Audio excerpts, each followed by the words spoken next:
գյուղացիների հետ կապված, ասենք շատ կոնկրետ եւ այդ ցանկացած գյուղացու որ խոսությունից կասի թե այդ ժամանակ ինչ խթան էր հանդիսացել եւ գյուղատնտեսությունը ոնց է զարգացել, հա իշն էր իմիջիալոց ուշագրավ, որ գյուղացիները արդեն երեք խոսում են բանը գնացել են այնտեղ նկարահանվել, ողբերգական սարսափելի վիճակի մեջ են։ Ես որ լավ գիտեմ, ասենք դուք պատկերացրեք ամիսներով մարդիկ ներդրում, մի անգամ պետք է խեղճ ու կրակները բերք ստանան, ասենք տակա ու վերջացավ, պատկերացնում եք։ Այն մեկն ասում էր դուք այդ մարդը $200,000 ներդրում ա արել, այսինքն ամիսներով գյուղացին բերել այնտեղ բանվորներին, գյուղացիները աշխատել են, վճարել ա, չգիտեմ ինչքան փող ա դրել ու հավասարվել ա հողին։ Տեսեք, Անժելա, ուրեմն աշխարհում ոչ մի զարգացած երկրում գյուղատնտեսությունը եկամտաբեր ոլորտ չի համարվում։ Աշխարհի բոլոր երկրներում ժամանակից աշխարհը այդպեսին է։ Աշխարհի բոլոր երկրներում գյուղատնտեսությունը դոտացիոն բան է, եկան դոտացիոն շատ որտեվ առանց գյուղացիության զարգացման, գյուղացիական համակարգի զարգացման երկիրը չի կարող ինքնաբավ տնտեսություն ունենալ, դա փաստ է, չէ՞։ Հիմա լավ, դիցուկ ասենք Հայաստանը չունի այն ռեսուրսները, որ մեծ դոտացիաներ տա, բայց Հայաստանը կարող է ունենալ որոշակի գոնե որոշակի պարտավորություններ վերցնի, օրինակ ասենք խոշոր ընկերությունները իսկապես այդ ինչ որ դու նշեցիր նախկինի ժամանակ մարդիկ գալիս էին պարտավորություններ էին վերցնում, ասում են այսքան տոննա բերք կվերցնեմ գյուղացուց։ Կարա տես բան ունի։ Հաջորդը հիմա մենք բոլորս հասկանում ենք, որ իսկապես մենք կապիտալիզմի ժամանակահատվածում ենք ապրում, բայց այդ կապիտալիզմը կներես վայրի բնույթ չի կրում։ Գյուղացիները ճգռած աշխատում են։ Գյուղացիները ճգռած ինչի պետությունը չի կարող հատուկ օրինակ քաղաքականություն տանի, որպեսզի ցածր վարկերով կարողանա բանալի գյուղացիությանը։ Կարա հարցնում են։ Դա առանց դրա գյուղացին չի կարա։ Այսինքն գյուղացուն ինքը դրել է կներեք հիմարի տեղ, էշի տեղ, գյուղացին պետք է առօրյա իրգուն աշխատի, որ մի օր կարկուտի արդյունքում իր ամբողջ բերքը կկորցնի։ Սա քաղաքականություն է։ Մի երկրում, որտեղ գյուղատնտեսություն նախարարություն գոյություն չունի, հասկանում եք այսինքն passaci քո իմիջիալոց չգիտեմ դուք լսեցիք մոտավորապես 40% ապրում եք լսեցիք այդ գյուղացիների թե չէ ես երեք է զարմացա դուք տեսնեք ինչ առողջ դատում են առողջ 1000 գլուխ նիկոլից խելոք դատում են ասում մենք պետք է այսքան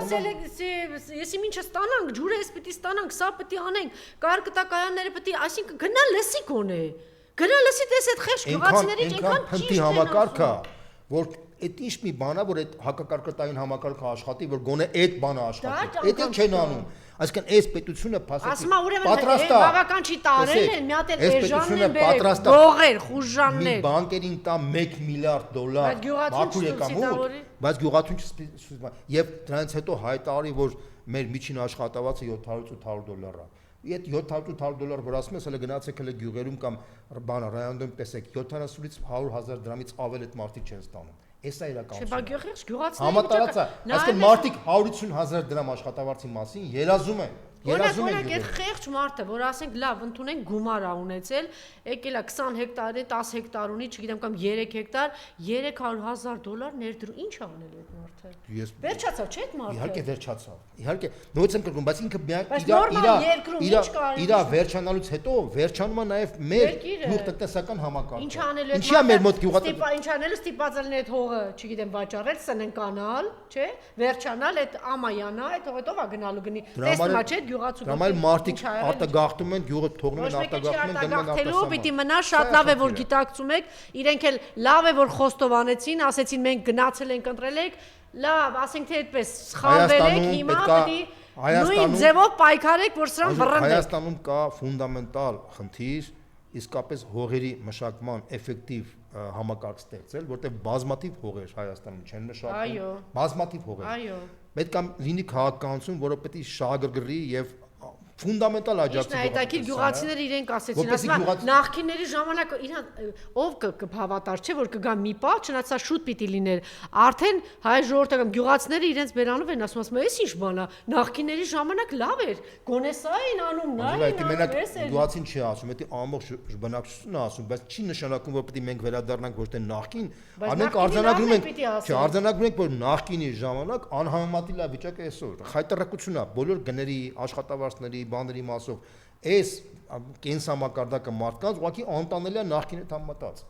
Այլ խնդիր է որ մենք պետքա փորձենք ոչ թե վերադառնանք նախկինում լավ բաներ կային, եկա վատ բաները, վատ բարքերը պետք է մերժենք, իսկ այն լավը որ եղել է նախկինում, երբ որ երկրի ղեկավարը կանչում էր բանկերի ասոցիացիայի նախագահին, ասում էր գիտեք ինչ, նենց աշխատեք որ բան անենք, որի արդյունքում, եթե դու մի հատ հաշիվ ունես բանկում, եւ ունես մի հատ ուրիշ հաշիվ բանկում, այդ որ դու փոխանցում ես, տես դու քեզ միջնորդարով չի վերցնում։ Հիմա արդեն դա վերցնում։ Բայց ես ուզում եմ որ նաեւ մենք եկեք բանը շատ չքարկոցենք նախկիներին։ Ես ասեմ որ իրականում պարոն Բոզյան, տեսեք, ուրիշ բան եմ ուզում ասել։ Տեսեք, իրականում գործ անող այդպես է, իմ ճանաչած բոլոր այն տղամարդիկ, որ դե գործի առումով եմ ասում, ովքեր որ ռեալ աշխատող գործանող են, իրանք շատ չեն սիրում շատ խոսել, մեծ խոսել, իրենց արած մարդը ռեալ, մարդը գործանող է, չէ՞։ Այն ով ռեալ գործանողը շատ չի այս կոմենկոմ սկսում է հիմա տեսեք նախկիների ժամանակի որ ռեալ ասենք մարդիկ ճանապարհներ են կառուցել երեք էլ ասեցի ես մանումենտի հուշարձանի տակով որ իջնում ենք չէ Մայր Հայաստանի գալիս եք հերացու գլուխ ամեն օր ես գալիս եմ մի ժամ 3 րոպեվա ճանապարհը չենք անցնում ինչի միա դա պիտի կարգավորեն այ բոմժեր Այ ներքին գործերի նախարարեց ինչ բոմժ է, այ ես չգիտեմ, ճանապարհին այնտեղ տեղակալն է զբաղվում ոստիկան ներքին գործերի նախարարության, չեն, այսինքն տված պատրաստի իրենց տվել են, մի հատ ճանապարհի հարց պիտի կարգավորեն, որ այդ խցանումները չլինի, մարդիկ ժամերով ճիշտ են, չեն իջնում, բայց եթե արել են, գուցե դա է խնդիրը, որ իրենց արածի մասին պիտի խոսեն, իրենց թվում էր մի անգամ ինձ ասեց երկրորդ նախագահը, ասում է, դե ինձ թվում էր արածս գործերը պիտի խոսեն իմ մասին, բայց փաստորեն չէ, նաև մենք պետք է այդ թիմեր են, ինչեր են, պետք է նաև ներկայացվի։ Նույն գյուղացիներին տես ամեն ինչ պետք է արվի։ Ընդհանուր առմամբ նախկինում եւ լավն ա եղել, եւ վատն ա եղել։ Մենք պետք է լավը վերհիշենք, վատը մերժենք եւ իսկապես նոր էջ բացելով մենք շատ արագ կարանք նորից վերականգնենք որպես պետական։ Իհարկե մենք շատ մեծ խնդրեմ ունենք, մենք կորցրեցինք Արցախը։ Մենք ֆունդամենտալ շատ ավելի բարդ խնդիր է, բայց գոնե Հայաստանի վիճակը մենք կարանք այդ մանը վերականգնենք։ Այն ինչ որ սրանք կան, սրանք արդեն դատապարտված են, սրանք ոչ խաղաղություն կարան բերեն, ոչ սոցիալական կարգավիճակ կարան բերեն, ոչ տնտեսություն կարան զարգացնեն, ոչ այլևս սրանք ավարտված վիճակի մեջ են։ Սրանք արդեն ապացուցել են իրենց ամեն ինչով, իրենց քաղաքականությունով, իրենց պահվածքով, ասենք իրենց խուժանությունով, մարդը խուժանություն անում անունը դնում է եվրոպական արժեքներ, հասկանում ես ի՞նչն է խնդիրը։ Ավելին կարամ ասեմ, խուժանը պարտադրում է, որ իշխանությունը դառնա պատանդիր է։ Այս բանից հետո մենք ինչ կարանք խոսանք։ Ուրեմն Ալենը երբեք բանը հենց այնպես բաներ չի ասում, պարզ է որ SMS-ով երևի գրում է Նիկոլը, տենց են ասում ու ինքը ասում է հայտարարեց որ մենք 50+1-ը արդեն ունենք եւ նաեւ երբեք թույլ չեն տալու նախկինների վերադարձ, խնդրեմ։ Դե գիտեք դա եւ նաեւ հիմա տեսեք իրենք նոր բառ են մտցրել շպիոններ, իրանք թուրքի գործակալիները ասում են բանը իրանք բոլորը շպիոններ են եւ ռուսները ուզում են այստեղ բանը հիբրիդային պատերազմ անել։ Գիտեք ես նույնիսկ մարդը երբ որ տենց բան է հայտարարում, դա նշանակում է որ մարդը դա հայտարարում որպեսզի իր թիմը պանիկայի մեջ չմտնի։ Ինքը իր թիմը պանիկայի մեջ է, որտեղ այն ինչ որ կատարվեց Գյումրիում, ինքը տեսնում է որ նույն բանը կրկնվելու է նաեւ գալիք ընտրությունների ժամանակ։ Ընդ որում ժամանակն աշխատում է իրանց դեմ։ Դա ակնհայտ է։ Նույնիսկ եմ կրկնում, իրանք այլևս այն հեղինակությունը, որ ունեն 2018 թվականին, արդեն չունեն։ 21 թվականին միջանկյալ շատ քիչ էր անցել, այդ ժամանակ իրանք կարացան այդ խնդիրը լուծել, բայց հիմա արդեն այդ մարդկանց իրանք կորցրել են անվերապահ, այսինքն վերջնական կորցրել են արդեն։ Քանի որ գիտեն որ կորցրել են, գիտեն որ արդեն չեն կարողանալու վերարտադրվել։ Դրա համար իրանք տարբեր տիպի իդեալներ են գցում, որ մենք 51% ենք հավաքելու, որ ընտրություններով հնարավոր չի փոխել։ Այդ բոլոր խոսույթները դրա համար է, որպեսզի իրանք խոչապը կանգնացնել։ Էսա խնդիրը, որտեղ իրանք շատ լավ գիտեն, որ իրանք արդեն պրծած են արդեն։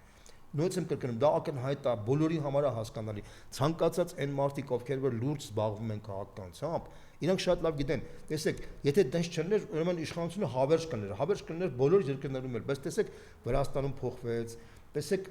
Մոլդովայում փոխվեց, Ուկրաինայում բոլոր երկրներում փոխվում են, ինչի, որտեղ ամեն մի իշխանություն ունում է իր սկիզբը եւ վերջը։ Հիմա այս մարդկանց սկիզբը եղավ 18 թվականին, վերջը լինելու է ամենաուշը 26 թվականին։ Եվ իրանք շատ լավ գիտեն, բայց քանի որ իրանց մեջ կա պանիկա, խոճապ իրանց թիմի մեջ, որպես այդ խոճապը կանգնացնեն, իրանք սկսել են հայտարարել, որ մենք ինչի են 50-ած, կարան 80+1% ասեն, դա ավելի լավ թիվ է, ավելի հաճելի թիվ է, տենց է կարան ասեն։ Այսինքն ինչ եմ ուզում ասեմ, այդ տարբերակ իրանք այդ շանսը չունեն։ Իրանք ինչ է մնացել, միակ բանը մնացել է, որ կանոնացնեն իրանք խոճապը եւ գզվրտոց սկսեն հակառակորդ ճամբարում։ Սա է խնդիրը։ Այդ խնդիրը փորձում են լուծել, բայց ես կարծում եմ, որ ի վերջո, քանի որ հանրությունը արդեն այնքան է հասունացել, եւ ցավոք սրտի մեր ժողովրդի մեջ ժողովուրդը հասունանում է ոչ թե քաղաքական էլիտայի ջանքերի շնորհիվ, այլ բնական է հասունանում, կյանքն է ստիպում, ցավոք սրտի եմ ասում, ժողովուրդն է ստիպելու, որ քաղաքական վերնախավը իշխանությունը հեռացնի։ Էս է իրականությունը։ Տեսեք, Վիլեն անունով падգամավոր ուներ ԿՊ-ն, այն որ հայհոյեց բան, իբրև թե դրա համար հեռացրեցին փաստորեն, հիմա Նիկոլն էլ է հայհոյում, Ալենն էլ, մնացած բոլորն էլ հայհոյում են, ծեծում ջարդում են, բայց դա